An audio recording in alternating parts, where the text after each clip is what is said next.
In our next message in the series on mental health, we are joined by drama student of the year.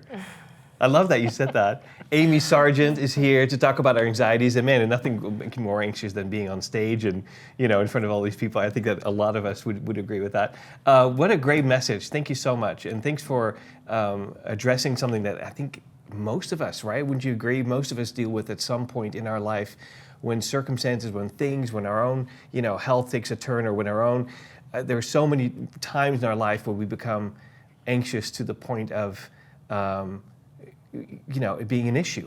And so I really appreciate it. I think that we as a church need to do a better job, or as the church, talking about these things. So I'm so glad.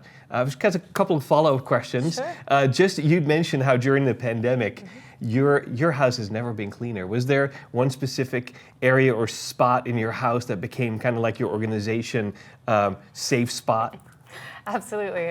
So I live in a house that has an open area for the living room, dining room, and kitchen, and that was my domain, and everything in it was clean and all the time. But I remember we have an island that kind of separates a couple of the spaces, and I remember just walking around that island, and if there was anything that was out of place, I would just pick it up and put it away, or I would just pace around for hours and hours. So that was my space, and that everything was in its space. Everything was spick and span, and that's where I lived for months. Now, if I were to ask the other people in your house, did they avoid that area when you were in that cleaning, organizing mode?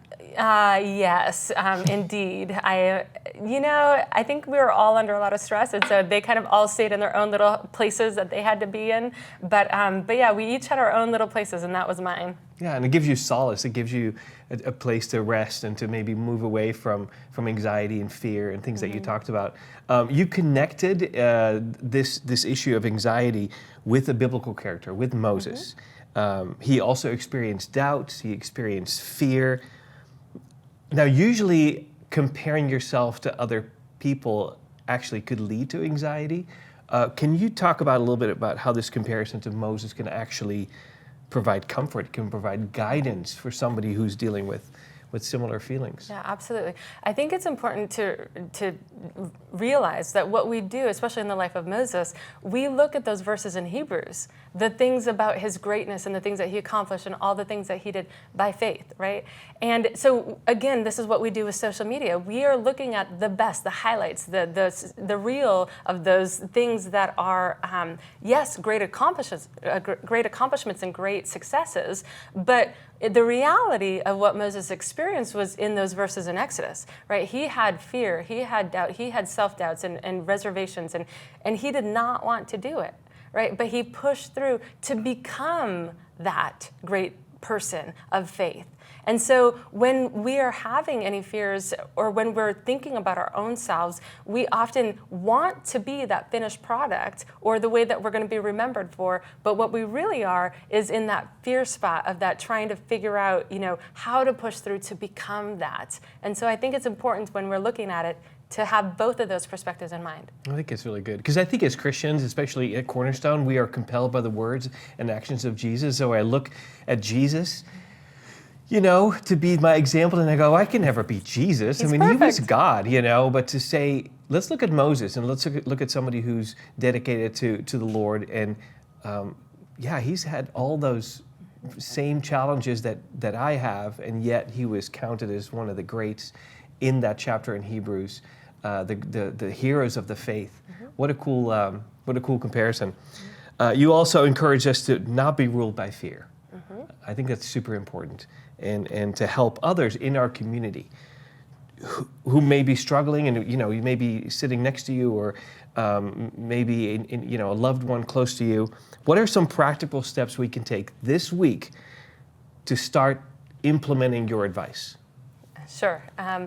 I would say maybe there's three things that I'll give you. The first thing is just to listen, right? To be that listening ear, to hear about the struggles and to hear about the fears or whatever that the person's going through. It can be any negative emotion, because often if you leave that emotion inside, it can build and it feels overwhelming and it feels unsurmountable. Absolutely. But if you're talking to somebody about it, it kind of diffuses that fear and that emotion. And so one of the things is just listen to people.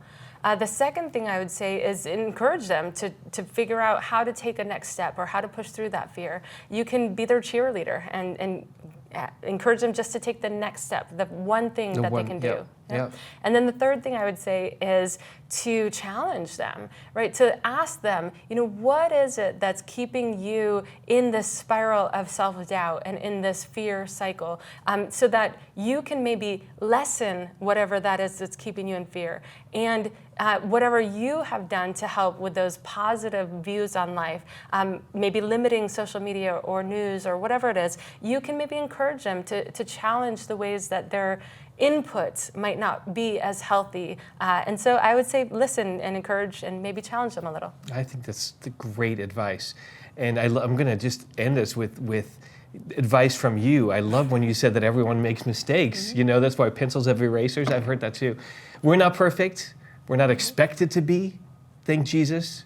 We can merely accept ourselves as who we are and push ourselves to grow into the plan for our lives that God lays out for us. And as we address our own anxieties, hey, let's commit, okay, to becoming a community that's a safe place to question, to doubt, to become more whole, and to become healed. One of our values here at Cornerstone is that we live life on mission with each other to restore all things. What if you are part of that restoration that the Bible talks about? That you are being restored. Hey, thanks for being here. I'll see you next time.